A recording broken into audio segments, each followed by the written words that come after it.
Welcome back to Who Died Today USA channel. In the past few days, we have received somber news about the passing of extraordinary talents. Today's episode is dedicated to honoring their memory. Additionally, we will recap the stars we have recently lost. Before we begin, we kindly ask for your support. If this video or the legacies of these remarkable individuals have touched your life, please consider giving this video a thumbs up as a sign of respect and remembrance. Thank you. 1. The news doesn't just come, it crashes. Ozzy Osbourne has left this world, and with him, a voice that once cracked through the noise of generations. For millions, he wasn't merely a singer. He was the embodiment of defiance, of imperfection, of a strange, beautiful chaos that made sense only in music. He never walked an easy path. Born in the industrial hum of Aston, Ozzy's world was concrete, smoke, and survival. School didn't fit. Jobs came and went. Trouble followed. But inside him, always, a hunger for something louder, something raw. Music found him, or perhaps he found himself in music. Black Sabbath wasn't just a band, it was a reckoning. Their sound, dark and thick, was a mirror to the unrest of a changing world. And at its center was Ozzy's voice, wailing, warning, awakening. Together they invented something bold, but invention came with cost. Fame brought excess, brotherhood strained, addiction took root, and then he was out, fired, left to vanish. But Ozzy never vanished. He erupted. His solo rebirth was not just a second act, it was an act of rebellion. Blizzard of Oz, Diary of a Madman, Crazy Train, Mr. Crowley, they weren't just songs, they were survival in sonic form. And yet, even amid success, loss returned. The death of Randy Rhoads gutted him. So did the long nights of addiction, the public meltdowns, the inner wars no award could heal. Still, he stayed with us. Not polished, not perfect, real, vulnerable, and generous, offering not only his music, but his madness, his family, his truth. Through Ozzfest, his autobiography, and the chaos of reality television, he brought the backstage into our homes. He became, improbably, relatable. His final show, performed from a throne in his hometown, was not just a goodbye, it was a victory. A full-circle moment from boyhood in Aston to global icon, surrounded by those who once idolized him. Ozzy Osbourne is gone. But he left behind something louder than legacy. He left the sound of a soul refusing to be silenced.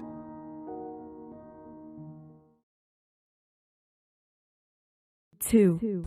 James Carter Cathcart, a beloved voice actor and musician, was born in 1953 and grew to become one of the most cherished figures in the world of animation. Known for his remarkable talent and vibrant spirit, James brought to life some of the most iconic characters in the Pokémon franchise: Professor Oak, Gary Oak, James of Team Rocket, and the unforgettable Meowth. For over 25 years, his voice echoed in homes across the globe, becoming a soundtrack to the childhoods of millions. Long before his journey behind the microphone, James was a gifted musician, performing with the punk band The Laughing Dogs in New York's thriving music scene of the 1970s. He toured with legends and left his mark on stages just as deeply as he would later do in the recording studio. In 2023, James stepped away from his work following a diagnosis of throat cancer. Though his health challenged him, his passion for his craft and the love of his devoted fans and family gave him strength. His wife, Martha Jacoby, shared that the support from the community meant everything to him, lifting his spirits through his most trying days. James Carter. Cathcart's journey ended peacefully on July 8, 2025, at Calvary Hospital in New York.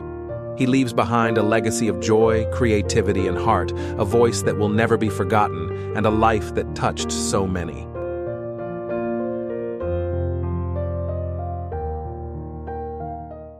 3. Connie Francis, born Concetta Franconero on December 12, 1937 in Newark, New Jersey, rose from modest beginnings to become one of the most cherished voices in American pop music. With her heartfelt ballads and radiant stage presence, Connie's songs like We Who's Sorry Now, Lipstick on Your Collar, and Where the Boys Are became timeless anthems for a generation navigating love and longing. Her journey to stardom wasn't easy. Early in her career, she faced repeated rejections and near obscurity, until a last chance recording, urged by her father, changed everything.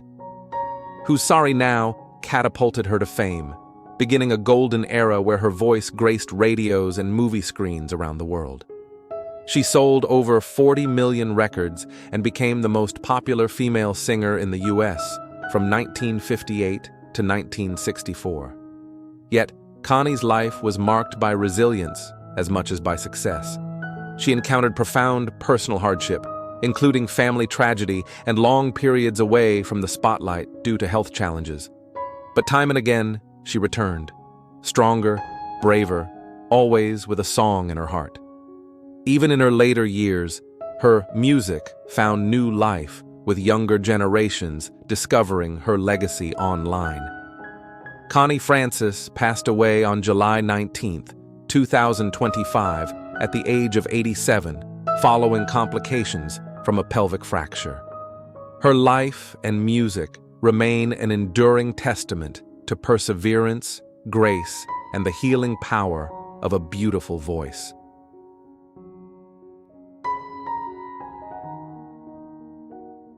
Four. Alan Bergman, born in 1925 in Brooklyn, New York, was a master lyricist whose words helped shape the soundtrack of American cinema and television. With his beloved wife and lifelong collaborator Marilyn, Alan wrote songs that transcended time, The Way We Were, The Windmills of Your Mind, and Papa, Can You Hear Me? Became cultural touchstones, beautifully blending poetry with melody. His journey to greatness began with childhood piano lessons and a deep love for the golden age of radio. That passion eventually led to a remarkable partnership that spanned over 6 decades.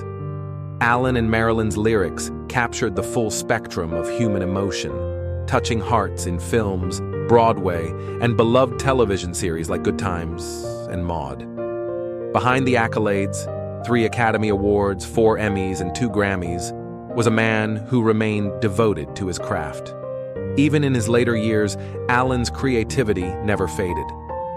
After Marilyn's passing in 2022, he continued writing, honoring her memory with every line. On July 17, 2025, Alan Bergman passed away at the age of 99, with his daughter Julie by his side. He had been experiencing respiratory issues, but his spirit remained strong, his pen still moving, his heart still full of song. Alan leaves behind a legacy of enduring lyrics and a love story that sang for a lifetime.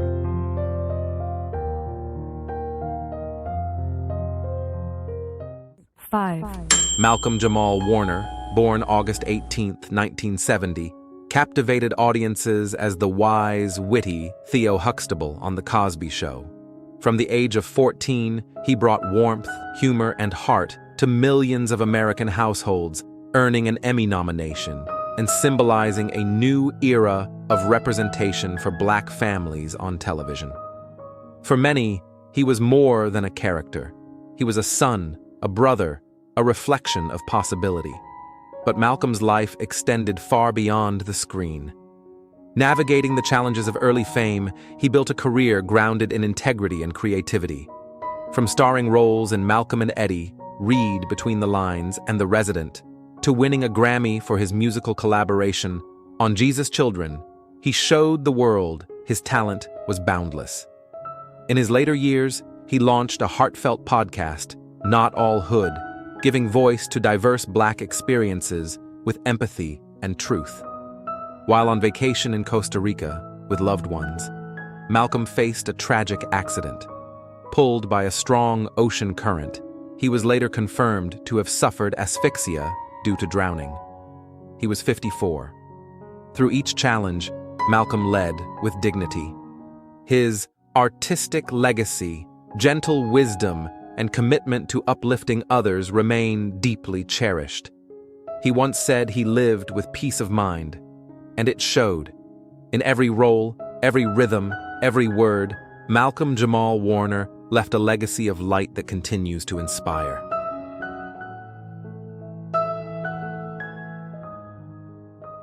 Six.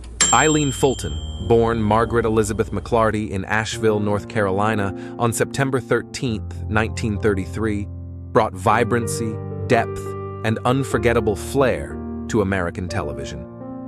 With a bold spirit and undeniable charm, she became a beloved fixture in households across the country as Lisa Grimaldi on As the World Turns, a role she embraced for an extraordinary 50 years. Fulton's path to stardom was paved with determination and talent. After studying drama and music at Greensboro College, she moved to New York City in 1956, refining her craft under legendary acting coaches. In 1960, she landed the role that would define her career. What was meant to be a brief stint blossomed into a portrayal that reshaped the soap opera landscape, earning her a place in the Soap Opera Hall of Fame and a Daytime Emmy Lifetime Achievement Award. Behind the scenes, Eileen was as vivacious as the character she portrayed, starring in cabaret shows, authoring books, and bringing joy to audiences through her artistry. Her journey was not without trials, including the emotional toll of a rapidly evolving industry, and the eventual close of the show she had called home for 5 decades. On July 14, 2025, Eileen passed away in Asheville after a period of declining health. She leaves behind a legacy of elegance, resilience, and artistic brilliance. Through every line and every scene, Eileen Fulton gave us more than a character. She gave us a story that will forever resonate.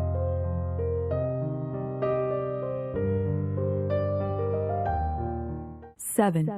Tom Troupe, born July 15, 1928, in Kansas City, Missouri, devoted his life to storytelling with quiet strength and a profound love for the stage. From the small theaters of his hometown to Broadway and the bright lights of Hollywood, Tom's journey as an actor was one of remarkable endurance and quiet triumph. After serving honorably in the Korean War, Tom studied under the legendary Uta Hagen in New York before making his Broadway debut in The Diary of Anne Frank in 1957. That performance marked the beginning of a career that would span more than 60 years, featuring memorable roles in productions like The Lion in Winter and The Gin Game, often alongside his beloved wife, Carol Cook. Together, they brought depth and tenderness to every performance, earning the 2002 Ovation Award for Career Achievement. On screen, Tom's versatility shone in classic shows such as Star Trek, Mission, Impossible, Cheers, and Murder, she wrote, as well as in films like Kelly's Heroes and My Own Private Idaho. Whether on stage or in front of the camera, Tom had a rare ability to connect with audiences, bringing sincerity and soul to every character. Tom Troupe passed away peacefully of natural causes at his home in Beverly Hills on July 20th, 2025, at the age of 97. His legacy is one of dignity, devotion, and artistry, a life well lived and a voice that will echo for generations.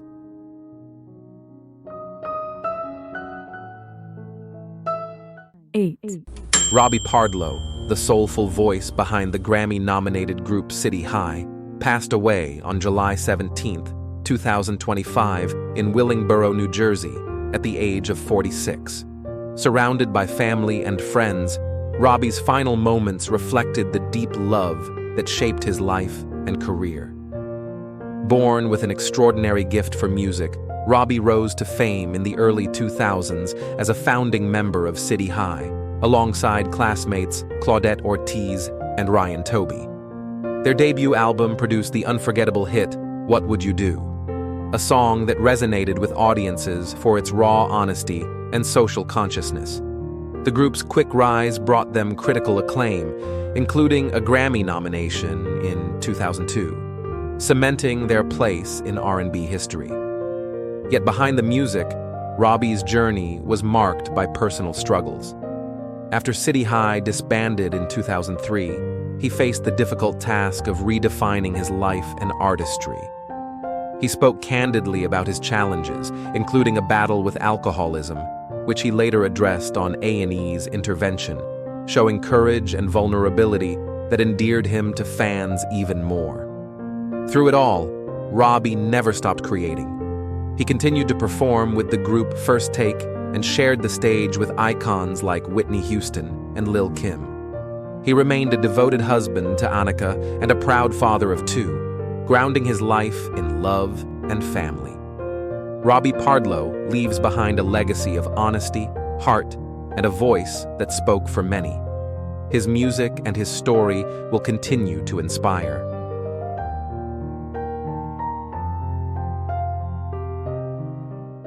Nine. Andrea Gibson, an extraordinary voice in contemporary poetry, left an indelible mark through their fearless exploration of identity, love, and the fullness of life.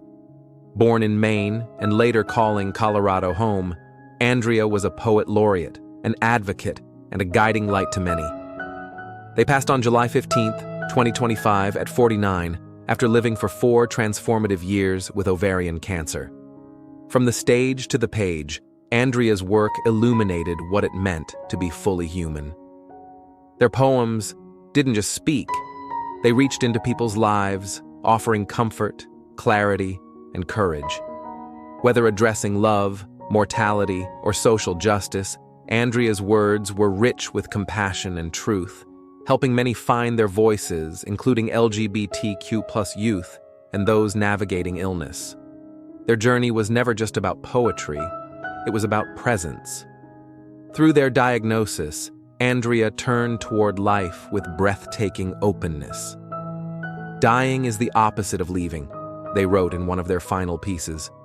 "I am more here than I ever was before." With each reading, they created space for others to feel seen, understood, and unafraid. Andrea is survived by their wife, Megan Falley, and countless admirers across the globe. Their legacy lives on through their books, performances, and the newly acclaimed documentary, Come See Me in the Good Light. In every verse, Andrea taught us how to hold heartbreak and hope at once, and to stay tender even in our strongest moments.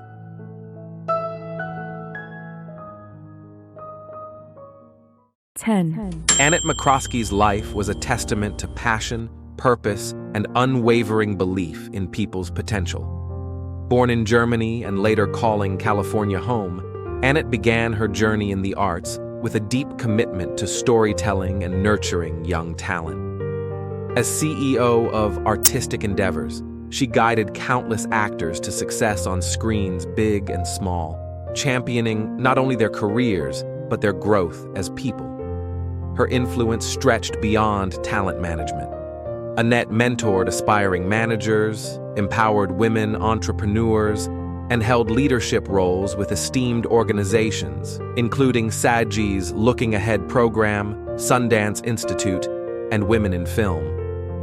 In 2015, she was honored with the Heller Award for Manager of the Year, a reflection of her exceptional dedication and impact. Annet's talents also extended to producing, with credits like Locating Silver Lake and a recent partnership with Rise Flicks to uplift independent filmmakers. But perhaps her greatest legacy lies in the causes she championed, advocating for Indigenous, LGBTQ+, children's and women's rights, and environmental stewardship. Her guidance inspired a ripple effect of generosity and activism throughout the entertainment industry. Annet passed on July 11, 2025, after facing a sudden medical emergency. She is survived by her husband Aaron, sons Angelo and Aiden, and her beloved Arabian horse, Luna. A celebration of her life will be held on July 24th in Los Angeles. Her legacy, rooted in love, strength, and belief, will continue to shine in the many lives she touched.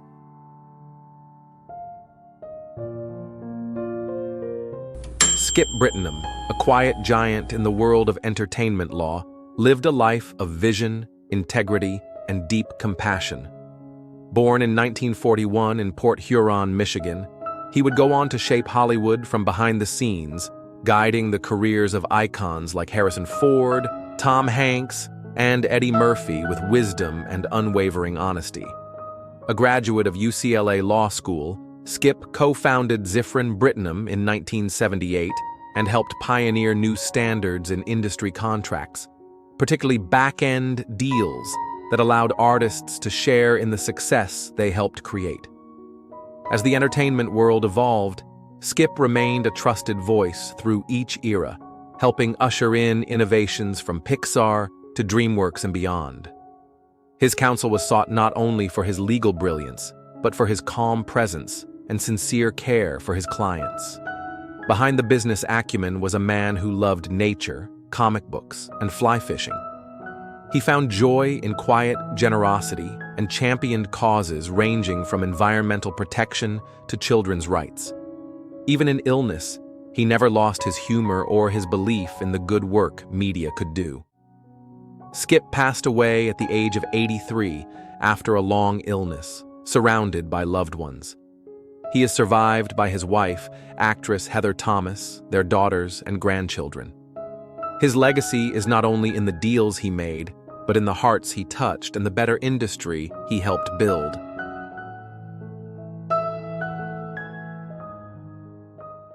Robin Kaye, a beloved figure in the music television industry, was known not only for her extraordinary talent, but also for her warmth, dedication, and unwavering professionalism. For over a decade, Robin served as a music supervisor for American Idol, helping to shape the musical journeys of countless aspiring artists and leaving a lasting imprint on one of America's most cherished shows.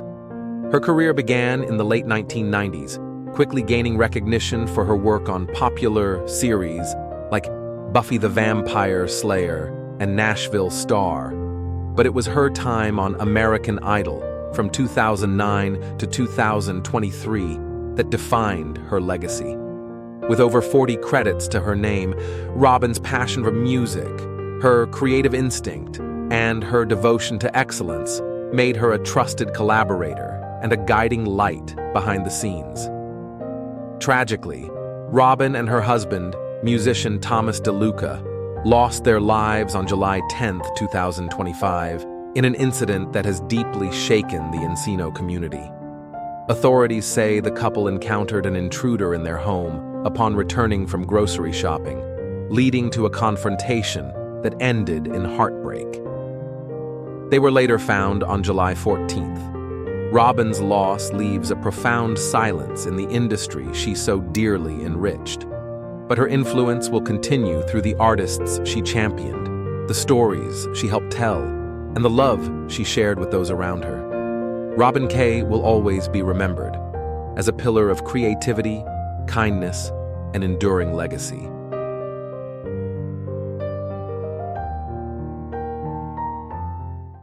David Caff, the British actor and musician best remembered for his role as the quirky keyboardist Viv Savage in the cult classic This Is Spinal Tap, passed away peacefully in his sleep on July 18, 2025, at the age of 79.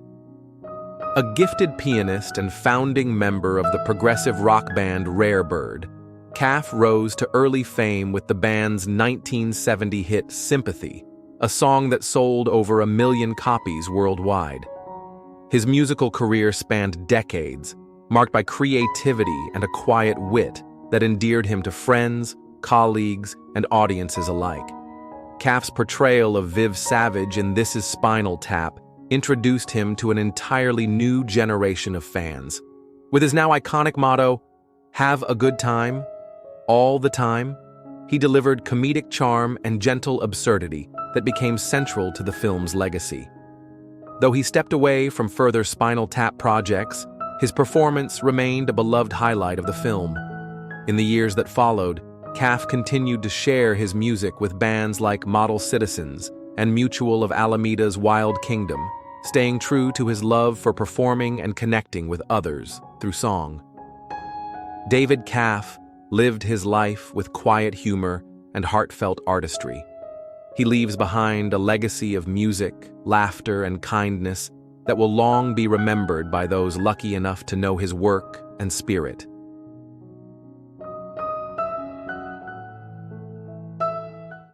Breaking news. Today, Celine Dion once ruled the stage with a voice so powerful it could lift you from despair and drop you into joy in the space of a single note. But now, Celine Dion, the icon, the voice, the woman, is facing something that not even the grandest spotlight could prepare her for. What happens when the one thing that defines you begins to slip away? And what happens when you choose honesty, even when it breaks the illusion the world clings to? Let's take a deep breath and walk with Celine, not just through fame, but through fear, through love, and through courage. As you listen, ask yourself, what would you fight for, even if it meant starting from zero? Celine was born into a small, crowded home in Charlemagne, Quebec. The youngest of 14 children, she grew up surrounded by music and family, two things that would shape every part of her life. Her parents owned a piano bar, and it was there that a little girl, too shy to look you in the eye, found her voice by singing to the people she trusted most. By the time she was 12, Celine already knew what she wanted. Not just fame, she wanted to sing all her life. She told her mother, "Help me. This is what I want to do." That same year, her brother Michel sent a demo tape to music manager René Angelil. The tape had a red ribbon on it and just one note: 12 years old. René had just suffered a personal setback in his career and was considering stepping away from music altogether. But that voice, that raw, emotional power, stopped him. He mortgaged his own home to finance her first album, not because he saw a star, but because he felt something real. That's how it began. In a quiet kitchen in Quebec, not with glitter, not with a record deal, just a belief in something pure. Would you take a leap like René did for someone else's dream? In those early years, Celine was not the polished, elegant diva we know today. She had crooked teeth, was painfully shy, and didn't fit the mold of what the industry thought a star should be. "I wasn't pretty, I wasn't cool, I wasn't even good at school," she said once. But she had one thing: heart. And when she sang, you felt every beat of it. Her rise was fast. At 14, she won the Yamaha Song Festival in Tokyo. At 16, she sang for the Pope. And by 20, she had conquered the French-speaking world. But her sights were set higher. She wanted the world stage, so she learned English from scratch. She listened to Michael Jackson and Whitney Houston, absorbing their phrasing, their power. Her transition to English language music was strategic, but more than that, it was brave. Imagine reinventing your entire self just to be heard by more people. Would you have the courage to start over like that? Then came the 1990s. Celine's voice became the soundtrack to love, loss, and longing for millions. The power of love, because you loved me. It's all coming back to me now. And, of course, My Heart Will Go On, which echoed through cinemas and hearts after Titanic swept the world. With each song, she wasn't just singing. She was telling stories we were too afraid to say out loud, and we loved her for it. While the world watched her soar, a love story bloomed quietly behind the scenes. René had been with her since the beginning, not just as her manager, but her compass. Over time, admiration turned to love, but they kept it hidden for years, terrified of what it might do to her rising star. When she finally announced their engagement, it came with both joy and backlash. Some criticized the age gap, others accused him of controlling her life. But Celine never flinched. "He's my everything," she said, "even if people think I depend on him too much." What do you think? Can love and ambition really coexist in this world? Through triumphs and tears, Renee stood beside her. He managed her career, but more importantly, he shielded her from the chaos fame brings. Together, they raised 3 children and built not just a career, but a legacy. But life, even for icons, can be relentless. During a tour stop in Germany years ago, something terrifying happened. After breakfast, Celine's body began to seize. Her chest tightened, her voice wavered. She walked on stage that night anyway, her heart pounding in her ears, her throat closing like a fist. She told no one the full truth. For years, she performed through spasms, rigidity, and pain. Sometimes she would fake a mic failure just to give her throat a break. Other times, she'd point the mic toward the audience and let them sing for her. Fans thought it was a sweet gesture. But inside, she was struggling, scared, confused, and slowly breaking. She would cancel shows, citing sinus infections. She would disappear between costume changes, sometimes not returning at all. Still, she kept it all in. The lie became too heavy, she later admitted. Have you ever felt like you were hiding too much, just to keep the world from worrying? Then, finally, after more than a decade of silence and second guesses, Celine spoke. In 2022, with trembling hands and unwavering eyes, she told the world the truth.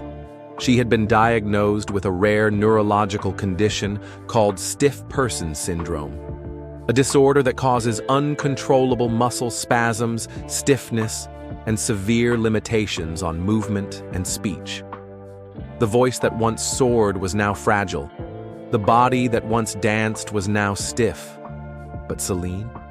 She remained unshaken in spirit. She said it clearly, without self-pity. Even if I have to crawl on stage, I will.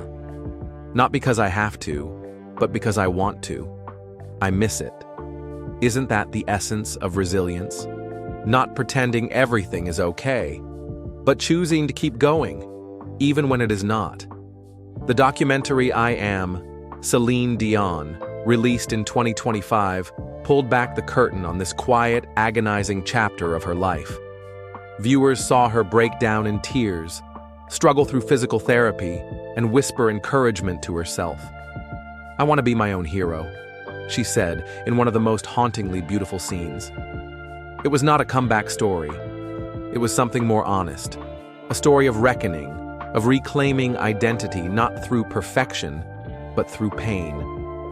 In the film, she admits she lost herself, that she did not recognize the woman staring back in the mirror. But as she slowly rebuilds, her message becomes clear.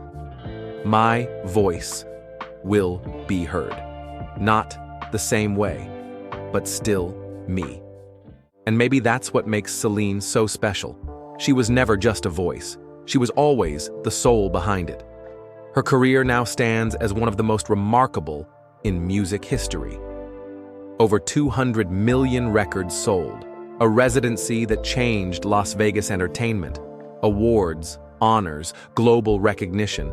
But her most powerful performance? It might be this one, facing the unknown and choosing to be vulnerable with the people who have always loved her. You. So here is the question that echoes through her story. What do you hold on to when everything else is taken away? We hold on to truth, to connection, to music that lives even when the stage goes quiet. We hold on to her. Tell us, what song of Celine's holds your memory? Which lyric gave you strength or made you cry? Leave a comment below and share the moment she became more than a singer to you. And if her story moved you, like this video and subscribe to our channel. Together we celebrate not just the voices we love, but the people behind them. Because sometimes the strongest sound is silence, faced with courage. Thank you, Celine. Your voice may tremble, but your spirit roars.